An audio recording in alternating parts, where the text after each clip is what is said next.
Merci beaucoup. Bonjour à tous, aujourd'hui nous avons l'opportunité d'interviewer l'un des fondateurs de Villa Masei. Donc, je suis à ses côtés à l'heure où on parle. Mon nom c'est Fanny Ogolo et je suis là pour le magazine Le Bel Paris. Donc sans plus tarder, nous allons rentrer dans le vif du sujet et je vais donc vous laisser vous présenter. Très bien. Écoutez, déjà, merci. Merci d'être venu. Merci de vous intéresser à cette œuvre, à cette réalisation. Je me présente, Placide Oussou, un des membres fondateurs de la Villa Masei notamment, mais plutôt du groupe Masei. Et c'est pour le coup un groupe familial qui est fondé par 4 frères et une sœur. D'accord, parfait. Et donc vous venez de quelle origine, si c'est pas indiscret? Bien sûr, on est d'origine béninoise. D'accord, et vous êtes arrivé en France, vous êtes né en France ou vous êtes arrivé Une partie, moi je suis pas né en France, mon grand frère n'est pas né en France, on est arrivé en France dans les années, fin des années 70, donc ça vous donne une idée sur mon âge. Fin des années 70 et le reste de la fratrie est né en France, donc ça fait bien, oui, plus de 40 ans qu'on est en France. Ouais. Tout à fait. Et quand avez-vous décidé du coup de créer cela ensemble? Ça fait près de 25 ans qu'on a décidé de travailler ensemble. Notre cœur de métier initialement, ça a été le divertissement. D'accord. Donc l'événementiel, qui a été notre cœur de métier pendant plus de 15 ans. D'accord. On a eu un établissement, on a eu plusieurs directions artistiques dans différents établissements parisiens et ça a été notre cœur de métier pendant plus de 15 ans. Et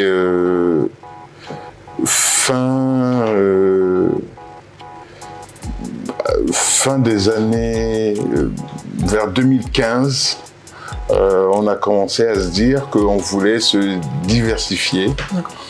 Et on voulait trouver un autre segment qui allait pouvoir allier le divertissement, mais quelque chose de l'ordre du culturel, culinaire, etc. Donc un lieu un peu original et emblématique en même temps. Et ce qui nous a amené à travailler, ça nous a pris un peu de temps à travailler et à définir l'ébauche de ce projet qui est la Villa Masei. D'accord, parfait. Et j'imagine qu'ici en France, c'est pas tout le temps facile de créer sa propre entreprise. Donc est-ce que ça a été difficile pour vous? Je ne le prendrai pas par ce spectre-là. Au contraire, en France, c'est pas très compliqué de créer une entreprise. D'accord. Ce qui est plus compliqué, c'est de pouvoir s'établir sur des projets d'envergure, dans des emplacements prisés, dans des volumes importants et d'avoir les financements adéquats. Ça, c'est compliqué. Statutairement, créer une entreprise, c'est donné à tout le monde, c'est en 48 heures. Tout le monde peut arriver à s'établir et avoir le titre de chef d'entreprise ou, plus communément, de patron. Mais voilà, pouvoir se faire accompagner, se faire suivre, trouver des partenaires solides et créer des projets d'envergure, c'est pas simple. Et j'ai pas le sentiment que ce soit plus compliqué qu'ailleurs. Si derrière votre question, il y avait l'idée de se dire est-ce qu'un Africain qui entreprend à l'extérieur, est-ce que c'est plus compliqué pour lui? Je ne sais pas. Je ne sais pas. En tous les cas, nous, on l'a jamais pris par ce spectre-là et on s'est toujours donné les moyens à fond, sans arrière-pensée ni sans appréhension aucune, avec uniquement de la détermination et de l'abnégation. D'accord, parfait. Et ici, on est à Paris et je peux voir que vous avez un très bel établissement. Du coup, est-ce que vous avez toujours été à Paris ou non, vous avez commencé ailleurs et ensuite vous êtes dirigé vers Paris? Non, nos établissements ont toujours été à Paris, Paris Intramuros. D'accord, ok. Toujours. Et ça a toujours été ici à cet emplacement même? Non, cet emplacement, on l'a créé en 2017. D'accord. Celui-là, la même année, on a créé 3 établissements. À Paris, qui sont toujours en état de fonctionnement. Donc ici, vous êtes à la Villa Masei, qui est le restaurant gastronomique africain, qui est le plus grand de France, et accessoirement le plus grand d'Europe. D'accord. Il n'y a pas d'équivalent en termes de capacité d'accueil dans de la gastronomie africaine sur l'Hexagone et accessoirement même en Europe. Et de savoir ça, c'est un très beau accomplissement. Oui, ça a pris du temps, j'imagine. Forcément, fatalement. Il y a effectivement un sentiment de fierté, mais à la fois une notion de responsabilité. Parce que créer un édifice de la sorte, pour en faire un mirage, on va plus décrédibiliser la communauté que la valoriser. L'idée est d'effectivement créer un édifice, créer quelque chose de symbolique, fort, mais aussi d'être capable de le faire perdurer et qui traverse des générations pour qu'on puisse dire effectivement sur 2-3 générations, on a connu, on connaît et on connaîtra encore ce type d'établissement et on pourra y aller. Parfait. Et à quel moment vous avez réalisé du coup l'impact, enfin le fait que vous soyez arrivé parce que vous avez quand même commencé il y a longtemps. Donc à quel moment vous avez réalisé cette ampleur que ça a pris? Très sincèrement, quand on était en train de réfléchir sur la définition de ce projet, on était intimement convaincus que ça allait être un projet d'envergure, d'ampleur à fort impact. Raison pour laquelle on avait des critères indérogeables. Des critères sur lesquels on a fait le choix de ne pas faire de concessions. D'accord. Un, c'était l'emplacement. Il nous fallait un emplacement central, dans un beau quartier. C'était important pour nous. Avoir des gros établissements dans des zones périphériques ou des zones reculées, c'est pas très compliqué. Il y en a. Avoir un 300 couverts boulevard des Italiens, ça prend un peu de temps. Ouais, j'imagine. ça prend un peu de temps et ça coûte beaucoup d'argent. Ouais, certainement. Cet emplacement, c'est à peu près 3-4 ans de recherche pour trouver ça. Ouais. Ce qui répondait le plus possible à nos exigences en termes d'implantation. D'accord, et vous étiez les 5 à prendre les décisions concernant ce restaurant, c'est ça? Tous nos projets à chaque fois. Vous avez travaillé à chaque fois ensemble? Toujours. Donc vous avez l'esprit de famille, j'imagine? Fatalement. D'accord, très bien. Alors ma prochaine question sera le fait d'être africain. Est-ce que du coup ça vous influence à choisir que des Africains en tant qu'employé ou pas du tout? Votre question, c'est une question piège. Mais en même temps, c'est une question intéressante et il est important de se la poser.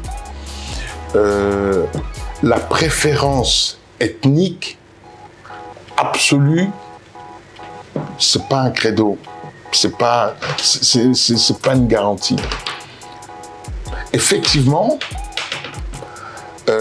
si on a des candidats de la diaspora compétents et qui ont envie de s'investir dans cette aventure, vous comprendrez que c'est plus cohérent dans le cadre de ce projet, de cet univers, d'avoir des personnes de la diaspora. Non pas pour une préférence ethnique, mais c'est pour aussi la cohérence du projet. Oui. Il y a du sens. Mais on a eu des collaborateurs de différentes origines. Mais effectivement, la dominante chez nous, elle est africaine ou panafricaine. D'accord, très bien. Vous n'avez pas de préférence en particulier? À choisir, pour répondre plus précisément à votre question, entre deux candidats, si on a un candidat de la diaspora qui répond aux critères de compétences et d'expérience,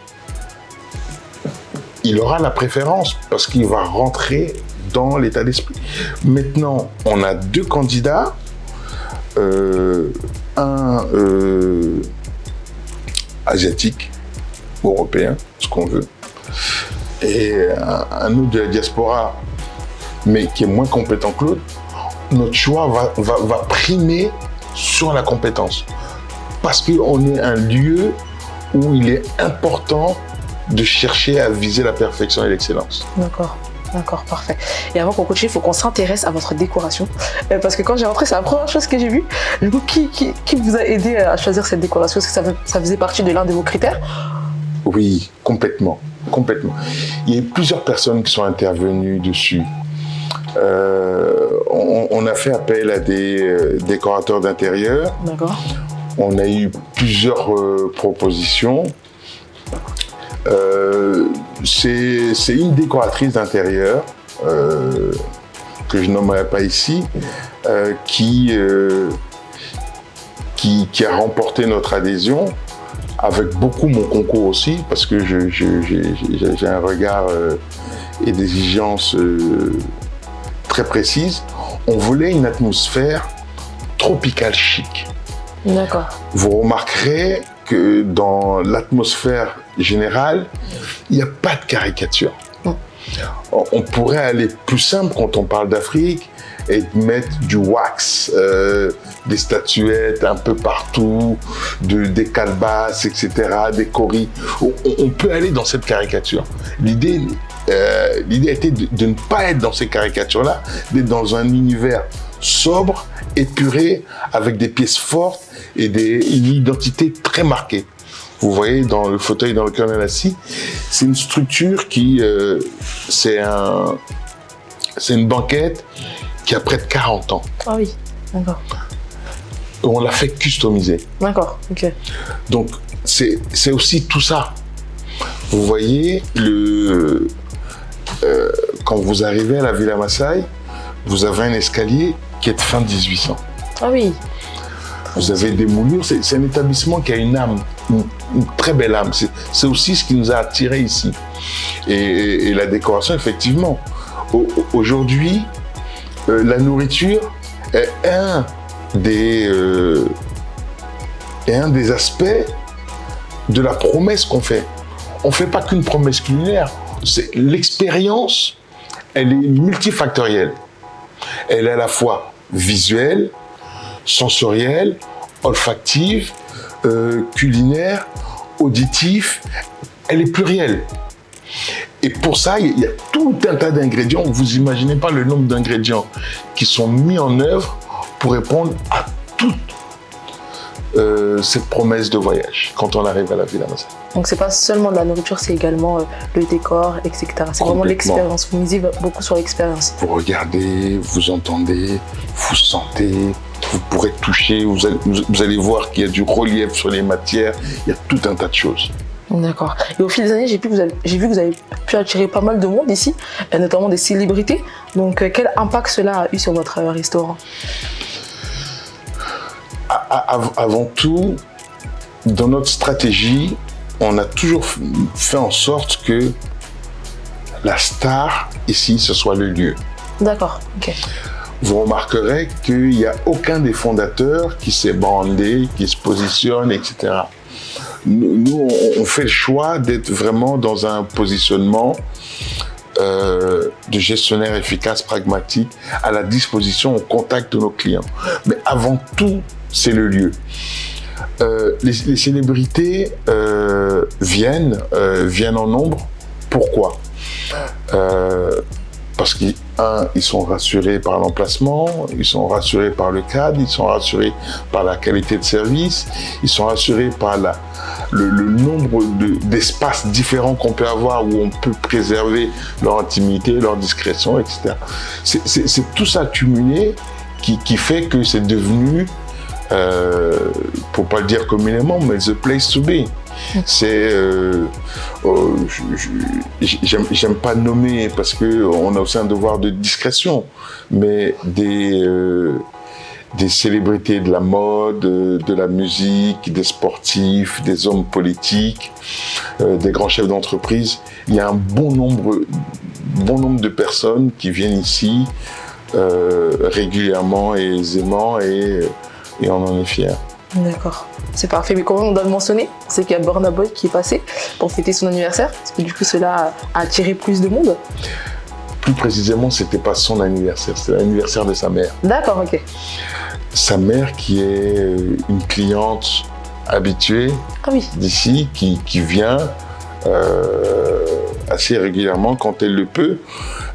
Et quand Burna Boy a fait son Bercy, ça tombe avec l'anniversaire de sa mère et elle a dit il y a un endroit où je veux fêter, où en plus il y a du live, c'est à Villa Massaï, etc. Donc Burna a dit let's go, that's right.